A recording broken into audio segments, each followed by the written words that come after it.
ഇന്നത്തെ വിശേഷം എന്ന് വെച്ചാൽ പരിമല ഹോസ്പിറ്റലിലാണ്. ഇളയ മോനാണെങ്കിൽ എൻ്റെ അമ്പാടി മോനാണെങ്കിൽ നല്ല പനി, കുറച്ച് ഏകദേശം 1-1.5 ആഴ്ചയോളമായി പനി തുടങ്ങിയിട്ട്. അപ്പം ഇവിടെ എല്ലാം ക്ലിനിക്കിൽ കൊണ്ടുപോയി ഇഞ്ചക്ഷൻ എടുക്കുകയൊക്കെ ചെയ്തിട്ടൊന്നും പനി കുറവില്ല.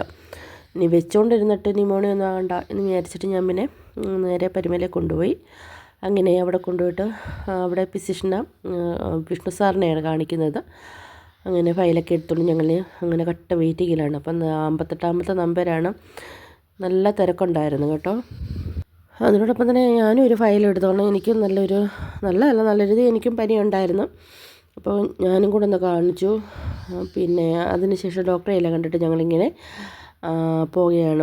പുറത്തോട്ട് പോയല്ല, എനിക്ക് കൈക്കൊരു ചെറിയൊരു അരിമ്പാറ പോലൊരു സംഭവമുണ്ട്. അപ്പോൾ സ്കിന്നിൻ്റെ ഡോക്ടറെ കൊണ്ടൊന്ന് കാണിക്കാമെന്ന് വിചാരിച്ചിട്ട് എന്തായാലും ചെന്നേല്ലയോ.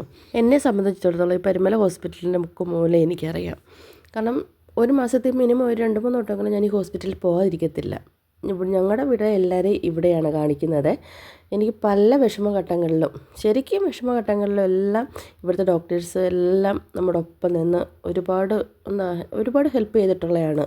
അതുകൊണ്ട് എനിക്ക് ഹോസ്പിറ്റലിനോട് പ്രത്യേക ഒരു സ്നേഹവും കടപ്പാടും ഉണ്ട്. അങ്ങനെ സ്കിന്നിൻ്റെ ഡോക്ടറെ കാണിച്ചപ്പം ഇതെല്ലാം കരിച്ച് കളഞ്ഞാൽ പറ്റത്തുള്ളൂ എന്ന് പറഞ്ഞു. ഞാൻ ഇടയ്ക്ക് ഈ പാർലറിൽ കൊണ്ട് കരിച്ച് കളയാനൊക്കെ നോക്കി, പക്ഷേ അത് അവർക്ക് അത്ര ഇതില്ല, ഹോസ്പിറ്റലിൽ തന്നെ കൊണ്ടുപോകണമെന്ന് പറഞ്ഞ്. അങ്ങനെ 2 കൈയിലെ അരിമ്പാറയൊക്കെ കരിച്ച് കളഞ്ഞു. അതിനുശേഷം അവർ ഇങ്ങനെ ഒന്ന് ഡ്രസ്സ് ചെയ്ത് വിട്ടു. കാരണം വണ്ടി ഓടിക്കേണ്ടതുകൊണ്ടൊന്ന് ഡ്രസ്സ് ചെയ്ത് വിട്ടു. ഓയിൽമെൻറ്റും ഒക്കെ തന്നു. അതും പറഞ്ഞ് ഈ കൈ കണ്ടപ്പോൾ എനിക്ക് ചിരിയാണ് വന്നത്. വേറൊന്നുമല്ല, നമ്മുടെ ഒരു മടുത്തുളക്കിലൊക്കെ സിനിമയ്ക്കകത്തെ സുകുമാരിയുടെ കൈ ഇരിക്കുന്ന പോലെ, ഇക്കിളിയേട്ടത്തിൻ്റെ കൈ ഇരിക്കുന്ന പോലെ തോന്നിയത്.